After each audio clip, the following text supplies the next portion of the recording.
दोस्तों, मैं हूँ इंदु मिश्रा। देसी ब्लॉग में आप लोग की स्वागत है। आप लोग की प्यार चाहिए और मोहब्बत चाहिए। आप लोग करेंगे तो मैं भी आगे बढ़ सकती हूँ। आप लोग की प्यार चाहिए। मैं होली के गीत गा रही हूँ। आप लोग के अच्छा लगे तो कमेंट करिएगा, सब्सक्राइब करिए। लाल बटन ये देसी ब्लॉग पर आप लोग जाकर चैनल पर सब्सक्राइब ज़रूर करिएगा। अगर अच्छा लगे तो कमेंट करके ज़रूर बताइएगा। तो मैं गाना गाने जा रही हूँ। होली का आज की पहला दिन जैसे फागुन चढ़ गया है, तो मैंने आप ये कड़ी आप लोग का गा के मैं सुनाना चाहती हूँ। तो आप लोग सुनिए, मैं गाती हूँ।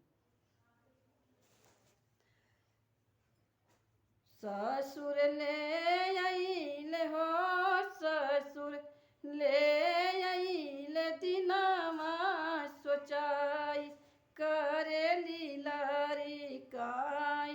ससुर ले आइले हो, ससुर ले आइले दिनमा सोचाई करेली लरिकाई। सभा सखिया मिली सखी समुझावेला, सब सखिया मिली सखी समुझावेला। सखी काहे नु हो, सखी काहे करलू लरिकाई, सभे चली जाय।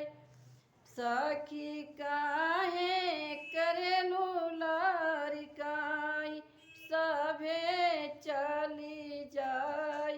भसुर ले आइले हो, भसुर ले आइले दिनमा सोचाई करेले लरिकाई। सब सखिया मिली सखी समुझावेल, सखी काहे करलू लरिकाई, गवाना चली जाय। सखी काहे नो हो, सखी काहे करलू लरिकाई, गवाना चली जाय।